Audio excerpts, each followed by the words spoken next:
அனைவருக்கும் வணக்கம். இந்த வீடியோ நம்ம என்ன பார்க்க போகிறோம்னா, இன்றோட நமக்கு வந்து டென்டேட்டிவ்க்கு வந்து குரூப் ஒர்க் வந்து அப்ஜெக்ஷன் பண்ணுற டேட் அண்ட் டைம் வந்து முடிஞ்சிருக்கு இல்லையா.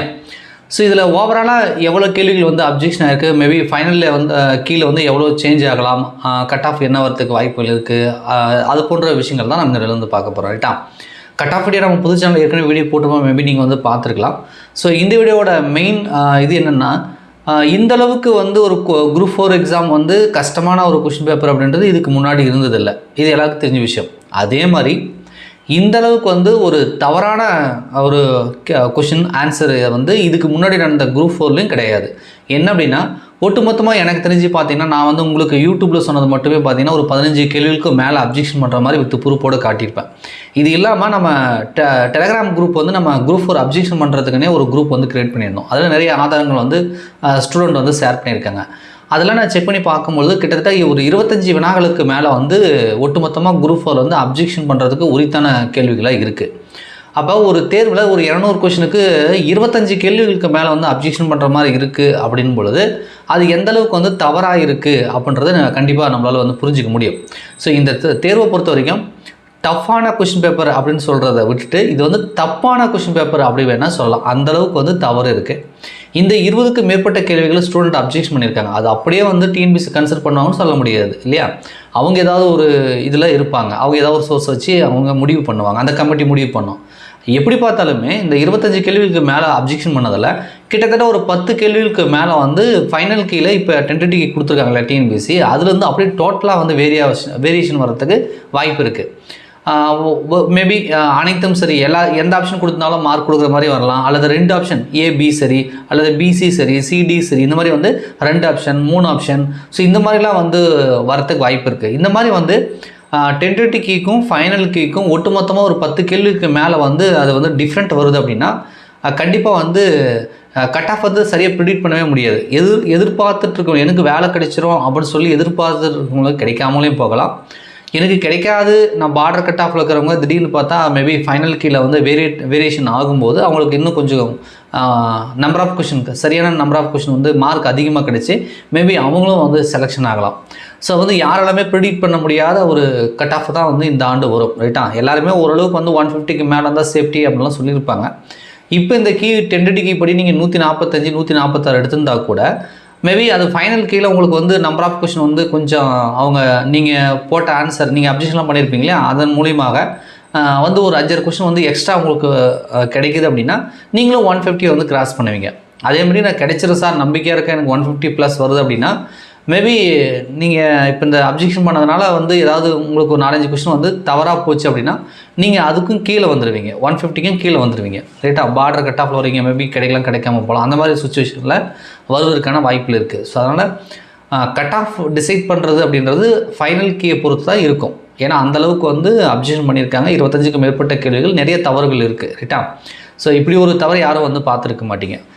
ஸோ அது மட்டும் இல்லாமல் கண்டிப்பாக உங்களுக்கு தெரிஞ்சிருக்கோம், யூடியூப்பில் நிறையா பள்ளி பாடத்தை தாண்டி போயிட்டாங்க, நிறையா அந்த எஸ்எஸ்சி ஸ்டாண்டர்டில் இல்லை எக்ஸாம் வந்து ரத்து பண்ணணும், நிறைய குளறுபடிகள் நடந்திருக்கு, கொஷின் பேப்பர் அந்த புக்லெட்லாம் வந்து ஏற்கனவே ஓப்பன் பண்ணிடுச்சு, அந்த மாதிரிலாம் நிறைய குற்றச்சாட்டுகள் இருக்குது. அதெல்லாம் நீங்கள் பார்த்துருப்பீங்க. அதுக்கு வந்து ஆதரவாக வந்து குரல் கொடுத்துட்ருக்கோம் இல்லையா. சரி, இந்த தேர்வு ரத்தாகுமானா வாய்ப்புகளை வந்து 99.9% இல்லை, 0.1% இருக்குது. ஆனால் வந்து அதுவும் வந்து சொல்ல முடியாது ரைட்டா. ஏன் அப்படின்னா இதுக்கு ஏன் நான் 99.9% வாய்ப்பு இல்லை அப்படின்றேன்னா, சொல்லக்கூடிய குற்றச்சாட்டுகள் எதுவுமே ஆதாரம் வந்து அந்தளவுக்கு ஸ்ட்ராங்காக இல்லை.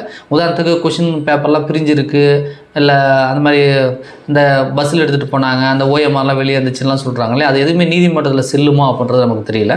அதுக்கான விளக்கங்கள் வந்து டிஎன்பிசி கொடுத்துட்டாங்க. மற்றபட்டுக்கு வந்து குளறுபடிகள் நடந்திருக்கு, அதாவது கொஸ்டின் பேப்பர் முன்னாடி பிரிச்சுட்டாங்க அப்படின்ற அந்த குற்றச்சாட்டுகள் எல்லாமே யூடியூப்பில் வீடியோவாக மட்டும்தான் வருதா இல்லையா, நீதிமன்றத்துக்கு அது போகலை.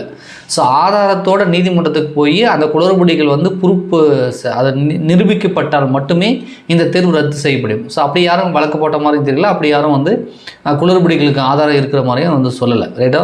ஸ்டூடெண்ட் வந்து சொல்கிறாங்க, யூடியூப்பில் சொல்கிறாங்க, வாட்ஸ்அப்பில் சொல்கிறாங்க, டெலகிராமில் சொல்கிறாங்க. ஸோ இதை வந்து பெரிய ஆதாரமாக நம்ம வச்சுக்க முடியாது. அதே குற்றச்சாட்டு சொல்கிறவங்க நீதிமன்றத்துகளை வந்து சாட்சி சொல்லுவாங்களா, அப்படி சாட்சி சொன்னால் அதுக்கான ஆதாரங்கள் வந்து சிசிடிவி கேமரா ஃபுட்டேஜ் இருக்கா, அதுக்கான ஆதாரங்கள் வந்து சரியாக வந்து சப்மிட் பண்ண முடியுமா அப்படின்னா அது வந்து பெரிய கேள்விக்குறி தான்.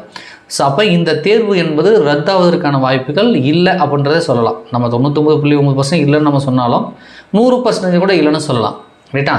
சரி, ரத்து ஆகாது. அப்போ என்ன பண்ணலாம்? இப்போ பார்டர் கட் ஆஃப் இருக்காங்க, அது மாதிரி சிலபஸை தாண்டி கேட்டுட்டாங்க, வேக்கன்சி ரொம்ப கம்மியாக இருக்குது. இப்போ நான் 145+ வச்சுருக்கேன், எனக்கு வேலை கிடைக்குமா?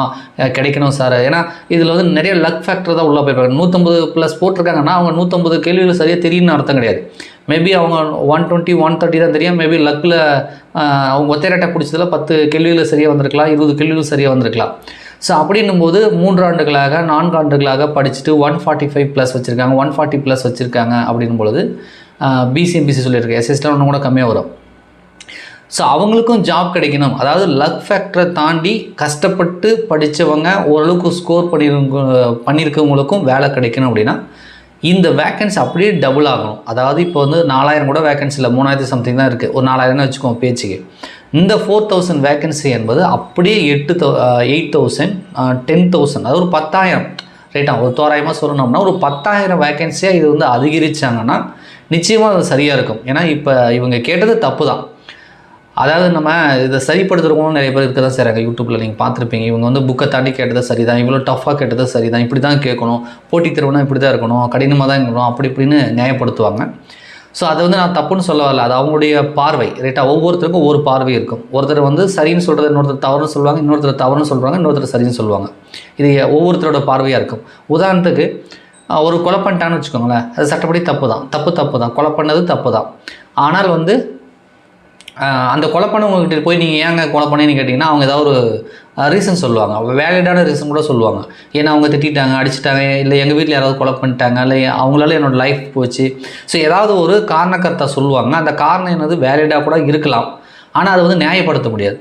ரைட்டா? ஸோ அந்த மாதிரி வந்து புக்கை தாண்டி கேட்டது ஒரு 10ஆம் வகுப்பு தரம். இப்போ 10ஆம் வகுப்பு தரன்றதுக்கு ஒரு லிமிட்டு, ஒரு பவுண்ட்ரி இல்லாமல் போயிடுச்சு. நான் கேட்டால் சிலபஸ்லேருந்து கேட்டேன், 10ஆம் வகுப்பு தரத்தில் தான் கேட்டேன்னு சொல்கிறாங்க. இப்போ புல்லுக்கு வந்து நம்ம தளிர் துளிர் அப்படின்னு சொல்லி நீங்களாம் அப்ஜெக்ஷன் பண்ணியிருப்பீங்க 10th புக்கை வச்சு. இது 10ஆம் வகுப்பில் இருக்குது, 10ஆம் வகுப்பு தரம். அதையே அந்த புல்லுக்கு வந்து ஓலை அப்படின்றதும் ஆன்சராக இருக்குது, அது வந்து தொல்காப்பியத்தில் இருக்குது. அப்போ இது எந்த தரத்தில் இருக்குது? இப்போ 10ஆம் வகுப்பு தரம், 10ஆம் வகுப்பு வரைக்கும் படித்தவங்க பள்ளியில் படிச்சிருப்பாங்க, அவங்களுக்கு தளிர் துளிர் அது மாதிரி தான் சொல்லி கொடுத்துருப்பாங்க. இப்போ நீங்கள் தொல்காப்பியெலாம் படிச்சிருக்காங்கன்னா அவங்க MA Tamil, BA Tamil, literature, இலக்கியம், பிஹெச்டி, ஏதாவது தமிழில் பிஹெச்டி பண்ணவங்க மேபி தொல்காப்பியத்துக்கு அந்த அந்த மாதிரி நூல்கள்லாம் ஏதாவது ரெஃபர் பண்ணியிருக்கலாம், அவங்களுக்கு ஓலைன்னு தெரியலாம். அப்போ 10ஆம் வகுப்பு படித்தவங்களுக்கு என்ன தெரியும், பிஹெச்டி தமிழில் பிஹெச்டி படித்தவங்களுக்கு என்ன தெரியும் அப்படின்றது ரெண்டுத்துக்கும் டிஃப்ரென்ஸ் இருக்குது. ஸோ இவங்களுக்கு 10ஆம் வகுப்பு புக்கு இருக்கிறது தான் தெரியும், அப்போ அவங்களுக்கு தொல்காப்பியம் மேபி தொல்காப்பியம் நன்னூல் இருக்கிறதுலாம் தெரியும். அப்போ இந்த கொஷின் பேப்பரோட தரம் என்பது அந்த பவுண்ட்ரிக்குள்ளே இல்லை, எஸ்எல்சி தரத்தில் இல்லை அப்படின்றது தான் உண்மை. இந்த மாதிரி தான் கேள்விகள் கேட்கணும். எல்லோரும் டிகிரி முடிச்சிருக்காங்க, எல்லாரும் பேசிக்கிறாங்க. ஒருத்தர் பாதிக்கப்பட்டாலும் பாதிப்பு தானே. நான் 10ஆம் வகுப்பு மட்டும் தான் படிச்சிருக்கேன், அதுக்கு மேலே என்னால் படிக்க வசதி இல்லை, +2 ஃபெயில் ஆகி போயிட்டேன், காலேஜுக்கு போகலை, நான் குரூப் 4 வந்து படிக்கிறேன், ஒரு ஜூனியர் அசிஸ்டண்டாவது ஆகணும், எனக்கு பள்ளிப்பாட புத்தகம் தான் இருக்குது, எனக்கு சொல்லிக் கொடுத்த சமச்சீர் கல்வி தானே, அதெல்லாம் படித்து பாஸ் பண்ணேன், எனக்கு இப்போ தான் ஒரு 20 வயசு ஆகுது, நான் வந்து இந்த ஜாப்புக்கு போகணும்னு ட்ரை பண்ணி பார்த்தேன். அப்படின்னும் பொழுது அவங்களுக்கு அது கிடைக்குமானா இந்த ஜாப் வந்து குரூப் 4ன்றது கிடைச்சிருக்காது. ஸோ வந்து ஒட்டுமொத்தமாக 70% டிகிரி முடித்தவங்களா இருந்தாலும், ஒரு 30% 10th 12th முடித்தவங்களா இருந்தாலும், அப்போ அந்த 10th 12th முடித்தவங்கள வந்து 100% வந்து செலெக்ஷன் ஆகாமல் அவங்களாம் வந்து தேவையே இல்லை, நீங்களாம் குரூப் 4க்கு எலிஜிபிள் கிடையாது, டிகிரி முடித்தவங்க தான் எலிஜிபிள், அதுவும் இந்த மாதிரி தமிழில் லிட்ரேச்சர், தொல்காப்பியம், நன்னூல் அந்த மாதிரி நூலில் படித்தவங்க தான் வந்து குரூப் 4க்கு எலிஜிபிள் அப்படின்னு சொல்லி செலெக்ஷன் பண்ணுறதுன்றது ஒரு சரியான ஒரு முறை கிடையாது. ஏன்னா குரூப் 4ன்றது ஒரு ஜூனியர் அசிஸ்டன்ட், ஒரு கடைநிலை பணி, அதுதான் வந்து ஒரு பேசிக்கான ஒரு ஜாப். அதுக்கு வந்து நீங்கள் ஒரு லாங்குவேஜ் பேப்பர்ன்றது அந்த தரத்தில், லாங்குவேஜ் பேப்பர் நீங்கள் டிகிரி ஸ்டாண்டர்டே எடுத்தால் கூட குரூப் 2 2A கூட பொதுறிவு என்பது டிகிரி ஸ்டாண்டர்ட், அந்த லாங்குவேஜ் பேப்பர் என்பது 10ஆம் வகுப்பு தரம். அப்போ லாங்குவேஜ்ன்றது வந்து அறிவு பேஸ் பண்ணி இல்லை, அது ஜஸ்ட் வந்து அந்த மொழி உங்களுக்கு தெரிஞ்சால் போதும். ஏன்னா இங்கே எல்லாருமே MA Tamil, BA Tamil, PhD முடிச்சிருப்பாங்கன்னு சொல்ல முடியாது. இன்ஜினியரிங் முடித்தவங்களும் எழுதுவாங்க, மேக்ஸ் படித்தவங்க, கெமிஸ்ட்ரி படித்தவங்கன்னா எல்லா காலேஜில் டிகிரி முடித்தவங்க எல்லாருமே வந்து வெவ்வேறு இதில் இருப்பாங்க, அவங்களுக்குலாம் அந்தளவுக்கு நாலேஜ் இருக்குன்னு சொல்ல முடியாது. அதே மாதிரி இங்கிலீஷ் மீடியம் ஸ்டூடெண்ட்டும் இருப்பாங்க. அப்போ அவங்களுக்குலாம் வந்து இது மாதிரி தொல்காப்பியம் நன்னூல்லாம் படிச்சிருக்க மாட்டாங்க. ஒரு பேசிக்காக வந்து ஒரு இங்கிலீஷ் மீடியம் ஸ்டூடெண்ட் என்ன படிச்சிருப்பாங்க, தமிழ் ஒன் ஆஃப் த சப்ஜெக்டாக இருந்திருக்கும், அவ்வளோதான். மற்ற எல்லா புக்குமே சயின்ஸ், மேக்ஸ், எல்லா புக்குமே இங்கிலீஷில் படிச்சிருப்பாங்க. Tamil one of the language சப்ஜெக்டாக இருந்திருக்கும். அது 10ஆம் வகுப்பு வரைக்கும் அவங்க தமிழ் படிச்சிருப்பாங்க. அப்போ அவங்க ஸ்கூல் புக்கில் தான் படிச்சிருப்பாங்க 10ஆம் வகுப்பு வரைக்கும். அவங்க தொல்காப்பியம் நன்னூல்லாம் படிச்சிருக்க வாய்ப்பு இல்லை. அப்போ இங்கிலீஷ் மீடியம் ஸ்டூடெண்ட் இந்த எக்ஸாம் எழுதுறாங்க. அவங்களுக்கு பேசிக்காக 10ஆம் வகுப்பு லெவலில் தமிழ் தெரியணும் அப்படின்னா அது பள்ளி பாட புத்தகத்தில் 10ஆம் வகுப்பு லெவலில் கேட்டால் தான் வந்து சரியாக இருக்கும். ரைட்டா? இது என்னோட கருத்து. இதுக்கும் வந்து ஆப்போசிட்டாக சொல்கிறதுக்கும் என்ன திட்டுறதுக்குமே நிறைய பேர் இருக்க தான் செய்கிறாங்க. ரைட்டா? நான் வந்து பொதுப்படியாக பேசுகிறேன். ஏன்னா வந்து இங்கிலீஷ் மீடியம் ஸ்டூடெண்ட்டுக்கு லாங்குவேஜ் பேப்பரை தூக்கிட்டீங்க. அவங்களுக்கு தமிழே தெரியாது. தமிழ் கொஞ்சமாக தான் தெரியும். ஒரு சப்ஜெக்ட் தமிழ் படிச்சிருப்பாங்க. தமிழ்நாட்டில் தமிழ் படிச்சிருப்பாங்க. அதானே பொதுவாக. அப்படி தமிழ் படிச்சிருந்தாங்கன்னா அவங்க பள்ளியில் ஒரு சப்ஜெக்ட்டு ஒரு பேப்பர் மட்டும், அதாவது தமிழ்ன்ற ஒரு புக்கு மட்டும் படிச்சிருப்பாங்க. மற்றபட்டுக்கு வந்து நன்னூல் தொல்காப்பின்னு சொல்லி பெரிய லெவலில் வந்து அவங்களுக்கு தமிழ் புலமை இருக்காது. அப்படி இருக்கும்போது இது எப்படி வந்து சரியாகுன்ற ஒரு கேள்வி இருக்குது. ஸோ இதில் நிறையா பிரச்சனை இருக்குது. ஸோ என்னை பொறுத்த வரைக்கும் என்னென்னா இது ரொம்ப தவறாக, நிறைய கேள்விகள் தவறாக இருக்குது. ஸோ இதையே நினச்சிட்டு இல்லாமல் எக்ஸாம் எழுதியாச்சு, ஆன்சருக்கு கொடுத்தாச்சு, அதுக்கு நம்ம அப்ஜெக்ஷனும் பண்ணியாச்சு. இன்னொரு முடிஞ்சு போச்சு. இன்னும் 3 மாதத்தில் ரிசல்ட்டு. ஸோ ரிசல்ட் வந்தால் தான் யாருக்கு என்ன நம்ம செலக்டாக இல்லையான்றது நமக்கு தெரியும். ஸோ இந்த 3 மாத காலங்களில் நம்ம அடுத்த தேர்வுகளுக்கு நம்ம ப்ரிப்பேர் பண்ணி நம்ம அடுத்த ஸ்டெப்புக்கு போகணும். ரைட்டா? அதே மாதிரி வந்து நிறைய குற்றச்சாட்டு இன்றைக்கி ரீசெண்டாக கூட நான் பார்த்தேன். எனக்கு வந்து வாய்ஸ் ரெக்கார்டிங்லாம் அனுப்பியிருந்தாங்க. இது மாதிரி முறைகேடு நடந்திருக்கு சார், இது மாதிரி 10 லட்சம் 15 லட்சம்லாம் பேசுகிறாங்கன்னு, பேரம் பேசிகிட்டு இருக்காங்கன்னு சொல்லி வாய்ஸ் ரெக்கார்டிங் வருது. பட் இதெல்லாம் வந்து நம்ம கோர்ட்டில் கொடுக்க முடியுமா? அதுக்கான ஆதாரங்கள் இருக்கா? அவங்க வந்து சாட்சி சொல்லுவாங்களா? இப்போ நமக்கு வாய்ஸ் ரெக்கார்டிங் ஷேர் பண்ணுறவங்களாம் வந்து இது யார் கொடுத்தாங்க, இது யார் எடுத்தாங்க, யார் 2 பேர் பேசுனாங்க? ஸோ இந்த மாதிரியான நிறைய விஷயங்கள் இருக்குது. நீதிமன்றத்துக்கு போகணும் அப்படின்னா நிறைய விஷயங்கள் வந்து ஆதாரம் இருந்தால் மட்டும் தான் செல்லும். ஆதாரம் இல்லைன்னா நீதிமன்றத்தில் செல்லாது. அது இல்லாமல் காலம் தாமதமும் கிடைக்காது. காலதாமதமாக தான் ப்ரூவ் பண்ண முடியும். டக்குன்னு வந்து நீதியும் கிடைச்சதில்ல இப்போலாம் நீதிமன்றத்தில். நிறைய வழக்குகள் கூட நீங்கள் பார்த்துருப்பீங்க. 2019 நடந்த குரூப் 4க்கான சில இஷ்யூக்கெலாம் இப்போ தான் நாங்கள் சிபிஐ கிட்ட கொடுத்துருக்கோன்னு சொல்லி டிஎன்பிசி வந்து நீதிமன்றத்தில் சொன்னதாக ஒரு செய்தி கூட நீங்கள் பார்த்துருப்பீங்க இல்லையா? ஸோ அது மாதிரி நீதிமன்றம் போனாலே இழுத்தடிக்கிற வேலைகளை தான் நடந்துகிட்ருக்கோம். ஏதோ ஒரு வழக்கில் ஏதோ ஒரு விஷயத்தில் நீதிமன்றம் வந்து விரைவான தீர்ப்புகள் கொடுக்கும். நான் அந்த நீதிமன்றத்தை முழுமையாக குற்றச்சாட்டு சொல்ல முடியாது. நீதிமன்றம் நேர்மையான தீர்ப்புகள் கொடுக்குது, விரைவான தீர்ப்புகள் கொடுக்குது. ஆனாலும் அது எல்லா வழக்குகளுமே அது மாதிரி வந்து பண்ணுறது கிடையாது. அது குறிப்பாக டிஎன்பிசியை பொறுத்த வரைக்கும் இது வந்து ஒரு தன்னாட்சி அமைப்பு மாதிரி அரசியலமைப்பு சார்ந்திருக்குது. இது வந்து தனி அமைப்புன்றதுனால இவங்க மேக்ஸிமம் வந்து நீதிமன்றத்தில் தப்பிக்கிற லெவலில் தான் இருக்காங்க. எந்த ஒரு குற்றச்சாட்டும் நீங்கள் பெருசாக வந்து நீதிமன்றம் மூலியமாக டிஎன்பிசிக்கு வந்து நம்ம தண்டனை வாங்கி கொடுத்த மாதிரியோ இல்லை டிஎன்பிசி வந்து அவங்கள வந்து இது பண்ண மாதிரியெல்லாம் வந்து இல்லை. ரைட்டா? குற்றச்சாட்டுகள் வெளிப்படையாக பொதுவெளியில் வந்துடுச்சு, மீடியாக்களில் பப்ளிக் ஆகிடுச்சு, ஆமாம் இது நடந்தது உண்மை அப்படின்னா மேபி ரத்து பண்ணலாம். அது நீதிமன்றம் எடுக்க வேண்டிய அவசியம் இல்லை. அரசே கூட வந்து தேர்வை ரத்து பண்ணுறது, மீண்டும் தேர்வு வைக்கிறது, அந்த மாதிரி விஷயங்கள்லாம் செய்வாங்க. அது நீதிமன்றம் போக வேண்டியதில்லை. இப்போ வந்திருக்கிற சில சின்ன சின்ன குற்றச்சாட்டுகள் எல்லாமே வந்து நீதிமன்றத்தால் வந்து ப்ரூவ் பண்ண முடியுமானா அது பெரிய கேள்விக்குறி தான். ஸோ இந்த தேர்வு என்பது ஒட்டுமொத்தமான டிஎன்பிசி ஆஸ்பிரண்ட் மத்தியில் வந்து ஒரு மன உளைச்சலை ஏற்படுத்த ஒரு தேர்வாக இருக்குது. ஆன்சர் கீ கொடுத்தாங்க, அதுலேயும் வந்து ஏகப்பட்ட தவறுகள் இருக்குது. ஸோ எது எப்படியோ இந்த தேர்வு முடிஞ்சிருச்சு. ஸோ இதுக்கப்புறம் நம்மளால் ஒன்றும் பண்ண முடியாது. மறுபடியும் ரீஎக்ஸாம் நான் சொன்ன மாதிரி ரீஎக்ஸாமுக்கு வாய்ப்புகள் ரொம்ப ரொம்ப குறைவு. வாய்ப்புகளே இல்லை அப்படின்ற கூட நம்ம சொல்லிட்டு போகலாம். ஸோ அதனால் பாஸ் பண்ணுறவங்க பாஸ் பண்ணிட்டு போகட்டும். அரசு வந்து இந்த தப்பை, அதாவது இந்த மாதிரி கஷ்டமாக கேட்டதோ இல்லை இந்த மாதிரி அவுட் ஆஃப் புக்கை போனதோ இந்த மாதிரி ஏதோ நடந்திருக்கு இல்லையா? ஸோ இதுக்கு வந்து அரசு வந்து சரி செய்யணும், இதை வந்து நிவர்த்தி பண்ணணும். அப்படின்னா இந்த வேக்கன்சி ஒரு 10,000மோ இல்லை 15,000மோ வேக்கன்சி இன்க்ரீஸ் பண்ணாங்கன்னா நிச்சயமாக வந்து லக் ஃபேக்டரில் போகிறவங்க போயிட்டு போகிறாங்க. கஷ்டப்பட்டு படித்தவங்களும் கொஞ்சம் பேர் வந்து கண்டிப்பாக உள்ள கட் ஆஃப் உள்ள வந்து அவங்களும் வந்து பாஸ் பண்ணி உள்ளே போவாங்க. அது வந்து ஒரு நியாயமாக இருக்கும் அப்படின்றது என்னோடய கருத்து. ஸோ நீங்கள் என்ன நினைக்கிறீங்கன்றதை கமெண்ட்ஸில் சொல்லுங்கள். சில விஷயங்களை உங்கள்கிட்ட ஷேர் பண்ணணும்னு தோணுச்சு, அதுக்காக இந்த வீடியோ நான் மேக் பண்ணோம். நன்றி, வணக்கம்.